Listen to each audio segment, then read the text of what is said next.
That same morning, I had been drifting through the market, my heart heavy with loss.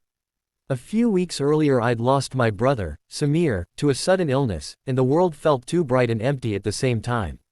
I wandered among the stalls, barely registering the sellers' calls, until an old woman in a blue shawl touched my sleeve and whispered, "This one's meant for you."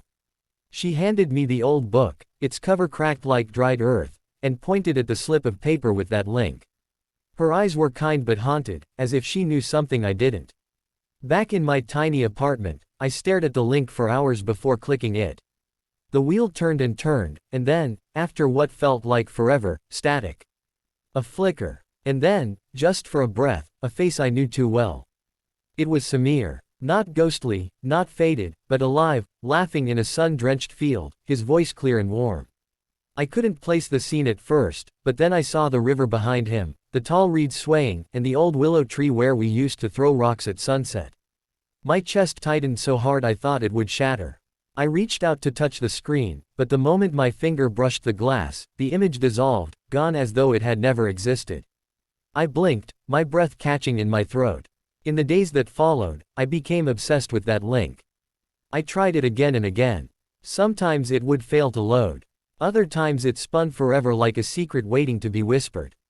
But every once in a while, just rarely enough, the video would flicker to life again. Samir laughing, Samir talking about some small joy, Samir shouting about nothing and everything. No explanation, no captions, just fleeting fragments of the past.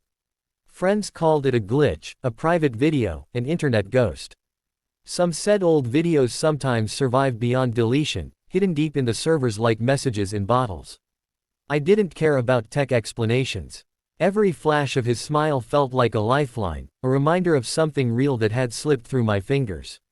One night, as the rain streaked the windows and the city lights flickered, I saw him again.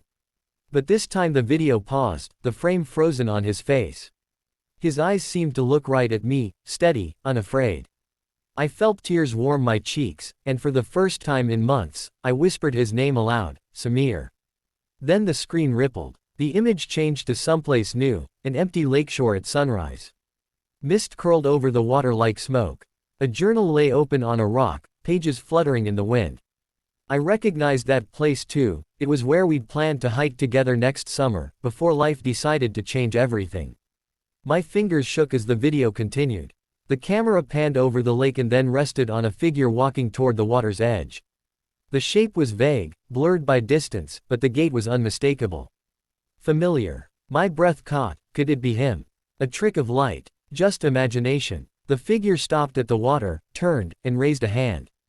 The motion was small, but my heart leapt. The next moment the frame cracked like shattered glass, splintered into static, and then nothing. Just that blank screen staring back at me. I stayed up the rest of that night, replaying the moment over and over. Every time I saw the figure's hand, a spark of hope lit inside me. But beneath it, a deeper truth began to take shape. This video, unreachable, unpredictable, wasn't a pathway to bring him back. It was something else entirely. A mirror of my grief, a fragment of memory encoded in zeros and ones, glitch and ghost alike. In the weeks that followed, I stopped trying to force the link to work. I let it be what it was, a mystery, a reminder of what I loved and lost. And slowly, something inside me changed. Instead of clicking the link with desperate hope, I began to click it with gratitude, because each fleeting moment of him, however brief, had helped me remember that love doesn't vanish just because someone does. One morning I found an old notebook I hadn't seen in years, Samir's handwriting on the first page, "Don't chase ghosts, chase light."